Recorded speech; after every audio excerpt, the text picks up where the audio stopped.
Okay, let's get You have to this thing stand up. started. Stand up with me. You don't have to. You can if you want to. Okay, so let's do scriptures first. Okay, we're up and running. 1, 2, 3. Okay. Sit down. David has, well, because David is going to bed because he was so tired and got a short nap, we're going to do our own song in honor of David, which would be Jesus Wants Me for a Sunbeam. Okay? Stand up now. Jesus wants me for a Sunbeam sunbeam to shine for him each day. In every way try to please him. At home, at school, at play. A sunbeam, a sunbeam. Jesus wants me for a sunbeam. A sunbeam, a sunbeam. I'll be a sunbeam for him. I was just at the part where I kind of So much fun. Okay, so tonight is the family home evening night, and there's a couple of sections we can look at. So I'm going to Look at them. yeah. you to know. So this one section I'm pretty interested in is this parable of the sower, Matthew 13:3 through 23. Oh, Or it's Luke a 8:4 different. through 15. I think they're the same parable. So let's. Oh, Okay, so the idea for family home evening that they gave us is that you guys can act out the different ways to prepare our hearts to hear the word of God. Yeah. So we're gonna act it out, like, and you have to guess it. yeah, we could do it, kind of. We could do that. Grades. So Style. Okay. let's read that part. Do you remember that parable? Yeah. And A sower went out to sow his seed. Hang on. Hey, hang on. And when much people were Gathered. gathered together and came to him Come out, to him. out of every Every city. Mhm. he spoke by Spake by a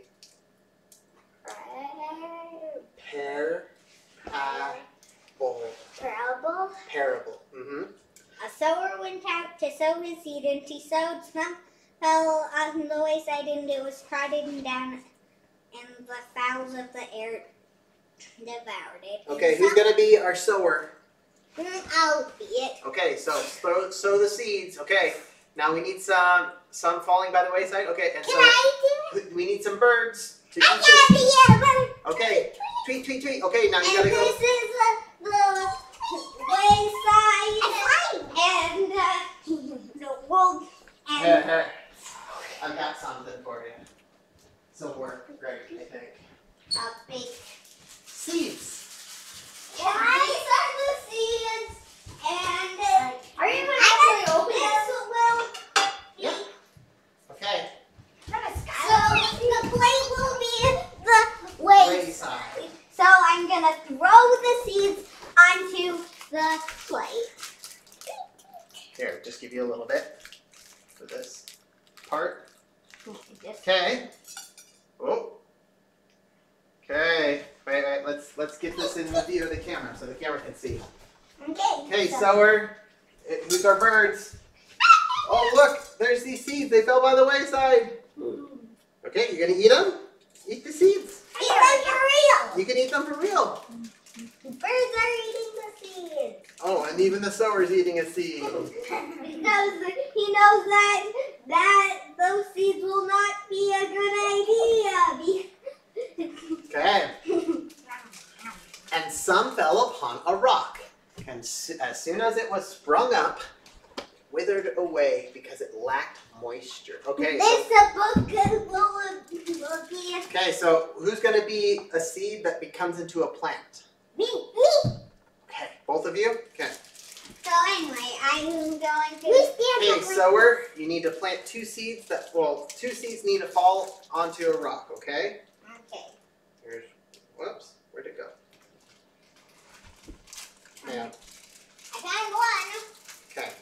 Here's another one. Okay. So you sow them onto the rock. Okay, our plants need to come up now. So, sprout and then grow. Grow quick, quick, quick. But because you're trying to grow on rocks, your roots can't go down into the ground. So it has to grow all the way. So now And then you need to wither away because you don't have any water. and Wither fall away. over. Yeah, And fall wither all the way down on the ground. and lay. Lay down. Oh no, the plant's withered or died. So look, it's Okay. raised up because it's on a rock. Yep. Okay. And some fell among thorns, and the thorns sprang up with it and choked it. Okay, Sam, I need you to spread one seed. And Danny, you'll be our thorns. Even two. Who's gonna? We need one. No, we need one to be a plant and one to be thorns. Who's I gonna want be? to be a thorn. You want to be a thorn? Yeah. Yeah. What do So you thorns just need look one. like? Yeah, What Drop does it. thorn like? I don't see. So, This Okay. is the thorn. There's a seed. Okay. So So- so wait, not thorns. You're gonna stand like this above the. Okay. So plant your seed, Sam. and Okay. So Danny's gonna start to grow, but Maylee's gonna. No, you gotta grab him as he starts to grow. Grab him. Grab him. Oh no! Oh and the seed is gone. no! Oh no! I choked it out. Okay. And some fell. And others fell on good ground and sprang up and bear fruit 100-fold. Okay, so you have some. Can I be the grass? You're gonna be the good ground. So okay, so this is our good ground. Yeah. Okay. You guys the grass. All right, plants. You gotta spring up, and then when you bear fruit, that means you create more seeds. Okay. So then you put more seeds down. Yep. Yeah, and we're growing and we're producing more seeds and more life. And then another plant to grow. Yeah, Sam became a plant now. Is that pretty cool? And when he had said these things, he cried, "He that hath ears to hear, let him hear." So what does this mean? Oh, we read this book. Yeah, what does this mean? What does this story, parable mean?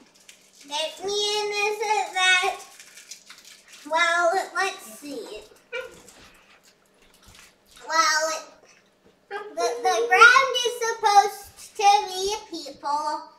So the wayside is No.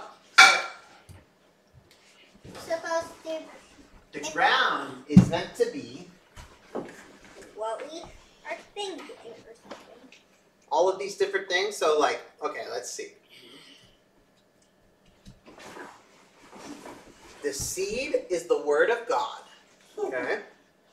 Yeah. And so the ground, the different places of ground are people's hearts. Because where should the seed get planted?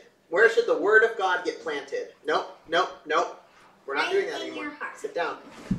So you plant it in your heart so it could grow and be good. But if your heart is hard, like a rock, then will it grow? No, Will the no. word of God grow? No. The rock.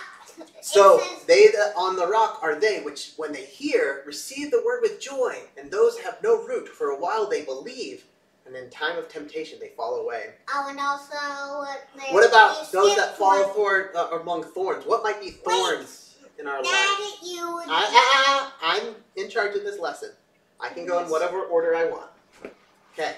So what about those that fell among thorns? thorn. What did thorns represent? Danny? I was they took the seeds of the plants of the thing. Yeah, but what could that represent in our world? So the seeds are the word of God, and they get planted, but they're choked out by thorns. What could that represent in our lives? Sam? It means that you get too busy with other things. Yep, you start caring about other things more than the word of God. So what could be some weeds in our lives? Weeds are bad plants. They don't help good plants to grow. Thorns are things that can choke other plants. So what could be weeds in our lives? If you start doing, like you start smoking. Yep, bad habits. You got it, right? You saw me like smoking, like. Yeah, so start if you start doing some bad habits, and you start, thinking about, I like money more than I like going to church. Stop going to church and doing all these types of things. Then you can choke out this word of God and it can't bear you any fruit. It can't be useful to you. Okay, Danny? There was in one of the scriptures, I heard that there was a rich man, but he wouldn't put God in front of his money. Yep, and so he was a good example of someone who he was growing and things were happening, but because he cared more about his riches, the word of God couldn't grow to bring fruit of blessing. So fruit of the word of God, so the word of God is the seed, it plants and it grows into a plant that gives fruit. What does fruit represent? Sam? Well, I think it represents what comes out of it. The word of God. So what comes from helping, cultivating, and letting the word of God grow in your heart? Santa, Danny? If you have a good heart, you'll get planted in good ground. Yeah, but what is the fruit of that? So the seed is the word of God. What's the word of God? The seed? Yeah, but it's the seed. But what is the word of God? Where do we find the word of God? Scriptures. Yeah. Okay. So we read the scriptures. And that brings the fruit, I think. We read the scriptures. Reading the scriptures helps plant the seed in our heart. But the scriptures itself doesn't bring the word of God. Yeah. What? Because there's lots of people that can hear the word of God, but if they have stony ground. The sower is a God. Yeah, the sower is God. The sower is like missionaries. Yeah. And those kinds of people. Well, I think missionaries are more plants that fall on good ground. You know, in this parable, it's all about, missionaries are like a sower because they spread the word of God, right? Yeah. Which is the seed. So if you plant the word of God in your heart, that means when you read your scriptures, you're actually thinking about what it means to you and how you're going to change your life based on what you read. Because you could read the scriptures, but if you don't change your behavior or you have bad attitudes, is it bringing you any good fruit? No. Right? So the fruit represents blessings. Yes. So the fruit of the word, what's a blessing? What do you think is a blessing? Our family's blessings? Yeah. What And do you, prayers. yeah. Prayers can help bring blessings. Yeah. What?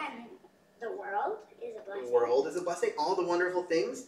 Maybe our warm clothes, our nice home that we live in that protects us from the storm. Blessing. Yeah.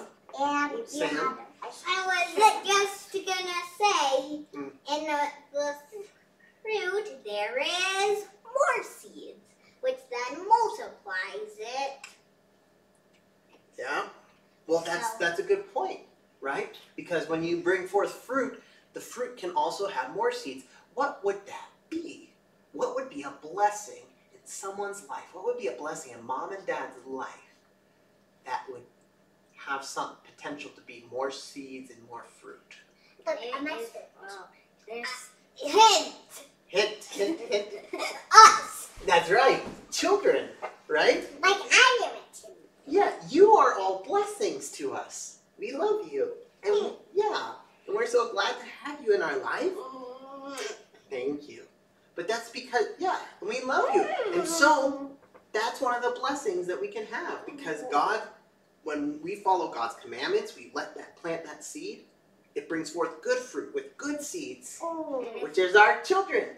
And so, that's one of the blessings that we get when we follow the gospel, is we will have children, and children that can be good, and do the right thing, and be a blessing to us too. Yeah, and so that's pretty interesting. Now there's one other one that Sam rightly pulled out, but there was what about the ones that were by the wayside? The one That got eaten up by the birds. Ooh. What was that represent? They hear the word of God, but before it has a chance to even get into your heart, the birds come down, swoop down, and gobble up the seed. Sam? So, I think, the ground by the wayside is supposed to be people who happen to trying to figure out a way to put this. Who happen to all who know bad people and listen to them. So it's really, yeah. So, but what it says in the scriptures is, those by the wayside are they that hear, but then cometh the devil and taketh away the word out of their hearts, lest they should believe and be saved. So before they have a chance, they start to doubt. They start to hear bad ideas from people who don't want you to believe, and then like people might tell you to rob or something. they might not tell you to rob. They might just say, "Oh, that's silly. That's a silly story. You shouldn't believe that." When they're talking about scriptures, there's people that think the scriptures are silly stories. Do you know that? That doesn't seem to me. Well, I'm glad that doesn't seem silly to you, and I don't want you to ever think that they're silly. But They're there's not people out there in the world that think scriptures are silly, or that the prophet is a silly person. Prophet is not. He's not silly. He's someone who's very smart, very wise, and is called of God and led by the Spirit to tell us what we need to hear and help us be closer to God. But that's what happens though sometimes, is people will listen to these other voices that tell you not to believe. And so when you come across those people, you need to not listen to them, you need to pray, and you need to find out and make sure that you're planting the word yourself in your heart so that you can make your own plant and have your own fruit and own blessings. Okay, Danny? So that it multiplies. And it would be unhealthy to be around those people. Yeah, it might be unhealthy if you stayed around people who were kept trying to convince you not to believe in God. I think that would be true. Now, that's not to say that there's some people that don't believe in God. Maybe they're not trying to, maybe they just don't believe, right? But they're not trying to tell you not to believe, right? We should still be friends with those people, right? Because they're still just trying to figure out what they believe themselves, and that's okay. But it's whenever someone's trying to tear you down or make you doubt yourself or make you not believe in God, then if that keeps happening, then it might make sense to avoid them. Yeah. Okay. And that is the lesson in scriptures for tonight. So let it be written. So let it be done. It's kind of silly. It is kind of silly. Okay, Maylee, you have the activity tonight. What should we do? I know